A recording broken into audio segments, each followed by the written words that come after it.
प्रदेश के बरेली की एसडीएम ज्योति मौर्य का मामला अभी चर्चा का विषय बना हुआ है। ज्योति मौर्य ने एसडीएम बनने के बाद पति को छोड़ दिया। पति आलोक मौर्य का दावा है कि वह किसी अफसर के साथ रिलेशन में आ गई है। ऐसा ही मामला देवास से आया है, लेकिन यहाँ पीड़ित पति नहीं बल्कि पत्नी है। पत्नी ने पति को पढ़ाने के लिए घरों में बर्तन मांझी, मजदूरी कर रुपए जुटाए, लेकिन जब पति कमर्शियल टैक्स अफसर बन गया तो दूसरी महिला से शादी कर ली। पति और दोनों पत्नियां आदिवासी समुदाय के हैं। तमाम महत्वपूर्ण खबरों के लिए देखते रहिए दबंग इंडिया 24 न्यूज। फिफ्थ, देवास जिले के बागली क्षेत्र में आर्या की निवासी ममता का ग्राम कोटड़ी, तहसील जोबड़, जिला अलीराजपुर निवासी कमरू हठीले पुत्र नगर सिंह से प्रेम प्रसंग था। जून 2015 में दोनों ने कोर्ट मैरिज की। कमरू स्नातक उत्तीर्ण था, लेकिन उसके पास नौकरी या रोजगार की कोई व्यवस्था नहीं थी। ममता ने उसे प्रतियोगी परीक्षा की तैयारी के लिए कहा। कमरू ने प्रतियोगी परीक्षाओं के फॉर्म और किताबों आदि पर खर्च होने वाली राशि की बात कही तो ममता ने यह जिम्मा उठाया। लगने के बाद आपको छोड़ा और आपके साथ जो घटनाक्रम हुआ, क्या है पूरा मामला? सर, ऐसा है कि वो जैसे मेरे ससुराल पक्ष में थी, मैं मेरे ससुराल में रहती थी, तो ये मेरे बुआ सास का लड़का और ये दोनों पढ़ने आए थे मेरे पास, वहाँ मेरे ससुराल में पढ़ने आने के बाद ये रहे 2-3 महीने रहे। उसके बाद ये मेरे पास भी रहे। उसके बाद इन्होंने मेरे को बहलाया फुसलाया। उसके बाद उसने इनके झांसा में लिया। उसके बाद बोला कि मैं तेरे को रखूंगा, मैं तेरे से शादी करूंगा, ये वो पढ़ने लिखने के लिए मेरे को पैसे देना, ऐसा वैसा करके मेरे को बोला। फिर ऐसे धीरे धीरे करके मेरी सास को पता चला। मेरी सास ने बोला कि आप इससे संबंध रखती हो तो मैं आपको नहीं रखूंगी। तो ठीक है, फिर मैं इनके साथ चले गई। मम्मी पापा ले आए इनको यहाँ घर पे। मेरे को घर पे लाने के बाद फिर ये यहाँ पे आना जाना करते थे, मेरे घर आना जाना करते थे। मम्मी पापा ने बोला कि आप शादी कर लो। शादी का ये बोले कि अभी नहीं करेंगे, अभी थोड़े दिन बाद करेंगे, अपन रिलेशनशिप में रहेंगे। उसके बाद मैं धार चले गई। धार जाने के बाद एक मैम थी, मैम के यहाँ मैंने काम करा। उनके यहाँ झाड़ू पोछा बर्तन खाना बनाना सब काम करा। वो उनका नाम है ज्योति डॉक्टर ने घोषगा सरनेम वो लगाते हैं, और वो महिला सशक्तिकरण के अध्यक्ष हैं और अभी भी है वो।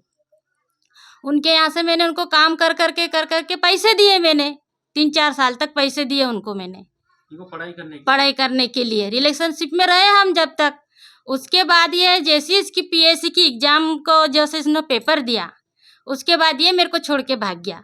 छोड़ के भागने के बाद फिर उस मैडम ने छोटा सा आवेदन दिया था, वहाँ के धार के कलेक्टर के साइन सब पे लगा के दिया। उसके बाद उन्होंने वहाँ उनके गांव गया। गांव जाने के बाद फिर वो आए कोर्ट में आए, वहाँ जहाँ महिला के वहाँ होता है ना, वहाँ पे आए। बोला कि मैं आपको रखूँगा और ले जा रहा हूँ। तो इसके परिवार के साथ आए, इसके काका आए, इसकी काकीहोन आई, सभी आए, इसके व्यक्ति पूरा परिवार आया।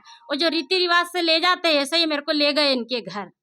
फिर मेरे को रखा इन्होंने 1 साल तक, मेरे को गाँव में रखा। मैं गाँव में रही, मेहनत करी, खेत में काम करा। गुजरात तक मेरे को काम करने भेजा इन्होंने। मैं गुजरात तक काम करके इनको पैसे पहुंचाए पढ़ने के लिए। इन्होंने इंदौर में तैयारी करी, मैंने पढ़ने के लिए पैसे भेजाए। उसके बाद मैं गुजरात से आ गई, फिर ये मेरे को इंदौर लेके आ गए।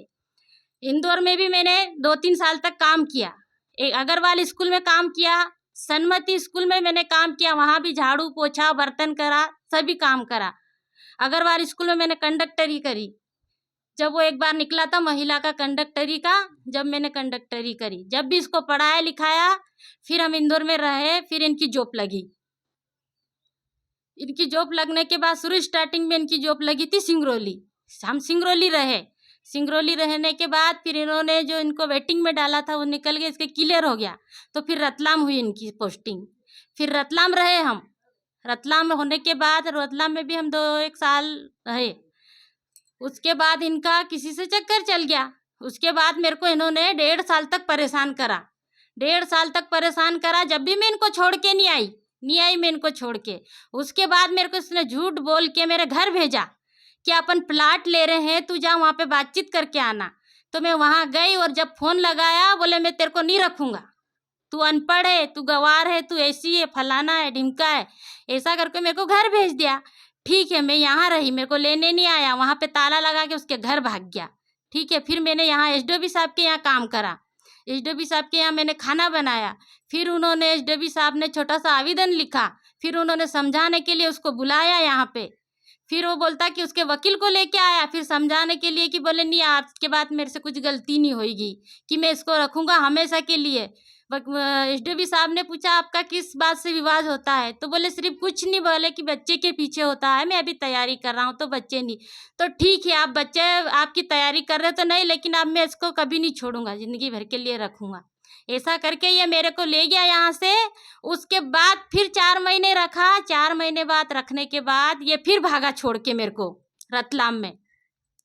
फिर इन्होंने क्या बोला कि तू मेरे मामा रहते एक वहाँ पे मेरे मामा रहते, वहाँ ले गए मेरे को, तो 2 दिन तेरे मामा के घर रह लेना, और मेरा कुछ काम है जोभट में, तो मैं काम करके तेरे को वापस अपन दोनों साथ में चले जाएंगे। फिर मेरे मामा ने फ़ोन लगाया, बोले बेटा आ जाओ आप, कुछ उन्होंने बुलाया होगा कि ऐसे आए हैं जमाई। तो फिर मैंने फ़ोन लगाया, बोले मैं नहीं पहचानता तेरे को कौन है। उसके बाद बोला मैं नहीं रखना चाहता तेरे को जहाँ जाना वो चले जा। मैंने बोला मेरे को मकान की चाबी दे दो, तो मेरे को चाबी नहीं दी इन्होंने, चाबी नहीं दी। बोले मैं आ रही हूँ घर, तो बोले यहाँ आएगी तो तेरे को मैं मरवा दूंगा, मेरे घर आएगी तो तेरे को मरवा दूंगा। तो सर मैंने घर नहीं गई, फिर सीधे गई रतलाम और मकान मालिक से पूछा कि सर मेरे साथ ऐसी ऐसी घटना हुई है। तो मकान मालिक ने बोला कि बेटा तू ताला तोड़ दे। ताला तोड़ के मैं रही, 1 महीना भर तक रही, 1 महीना भर तक रही, उसका इंतजार करा। फिर उन्होंने मकान मालिक को बोल दिया फ़ोन लगा के कि ना मैं रहने आऊँगा ना इसका किराया दूंगा, ये इसका सामान लेके कहाँ भी जाए। फिर मैं रतलाम थाने में गई, तो वहाँ फिर मेरी सुनवाई नहीं हुई, मैं गई तो कोई ने ध्यान नहीं दिया। फिर इसके बाद मैं वापस यहाँ आई, एसडीओ साहब ने फिर मेरे से वो आवेदन बनवाए, फिर मेरे को सबदूर डाला। फिर मैं वो एक बार और गई रतलाम, उसके ऑफिस में मैंने जानकारी निकाली कि मेरे नाम है कि नहीं है। तो इसकी सर्विस बुक पे मेरा नाम है, मेरा पत्नी का दर्जा कि ये मेरी पत्नी है सर्विस बुक में मेरे। फिर इनके बॉस से मैंने बात करी, तो बेटा आपका नाम है सर्विस बुक में। उनके सामने मेरी बेइज्जती करी इसने फ़ोन लगा के कि ये बर्तन वाली बाई है। तो तेरे को मैंने जब लोगों के यहाँ बर्तन मान के पढ़ाया लिखाया, जब बाई नहीं थी और जब मैं एक बच्चे की माँ नहीं थी, और अब तो अधिकारी बनने के बाद मैं एक बच्चे की माँ हो गई और अनपढ़ हूँ और बर्तन वाली बाई हूँ। कौन से सन में आपका केस हुआ था, डिवोर्स हुआ था, क्या कैसा? कौन से साल में आपका ये यहाँ पर जो डिवोर्स हुआ था, और ये पैसे देने की भी बात हुई थी कोर्ट के माध्यम से खर्चे के? हाँ, ये 2 साल हो गए। 2 साल? हाँ 2 साल हो गए सर। खर्चा वगैरह अभी? खर्चा तो कुछ नहीं मिल रहा सर, मेरे 12,000 रुपये बंधे, आज दिन तक वो भी नहीं मिला है, और ना दे रहा है ना कोर्ट में आ रहा है। और मैंने उस जानकारी ली और उसके वकील को बोला मैंने कि सर मैं उन्होंने जज के सामने बोला कि बोले मैं पैसा आज डलवा रहा हूँ, कल डलवा रहा हूँ। फिर मेरे वकील ने बुलाया उसको, उसके वकील को, उसके वकील ने बोला कि हम तो आए दिन जज के सामने झूठ बोलते हैं सर, तो हम गरीब इंसान की कौन सुनेगा। मैंने ये पक्ष रखा कि सर आपने 2 दिन के लिए आपने बोला कि मैं पैसे डलवा रहा हूँ, आपने क्या शब्द मेरे को बोला कि मैं आपसे बात नहीं कर रहा हूँ, आपके वकील से बात कर रहा हूँ, और आए दिन मैं जज के सामने झूठ बोलता हूँ। उसके वकील ने ऐसा मेरे को बोला। अभी कैसे क्या दिनचर्या चल रही है आपकी? बहुत मेरी स्थिति खराब है सर, मेरा बच्चा शांत हो गया जब से मैं कर्जा करके मैं वहाँ गई, ना मकान है, किराए से जहाँ भी मेहनत मजदूरी मिलती वहाँ चले जाती हूँ काम करने के लिए, किरसानी काम करने के लिए चले जाती हूँ, एक टिफिन वगैरह का काम चलाती हूँ, तो टिफिन वगैरह आ जाते हैं सर 1-2 तो वो बना देती हूँ, और कोई रसोई का काम चलता है उसके साथ चले जाती हूँ। सर मेरा पेट गुजारा कैसे करूँ, रूम किराया देना, माँ बाप भी बेचारे गरीब है, उनका भी सहयोग नहीं मिलता मेरे को, भाई बहन भी गरीब है, उनका भी सहयोग नहीं मिलता है। मैंने मनपसंद इनसे शादी करी तो ऐसे भी मेरे परिवार मेरे से नाराज रहते हैं। क्या आगे क्या आप कुछ शिकायत करना है आपको? क्या कुछ आगे मेरे को शिकायत करना है सर कि मेरे को इंसाफ मिले। अभी तक इंसाफ नहीं मिल नहीं पाया? मिला है, कुछ भी नहीं मिला। क्या नाम है? ममता।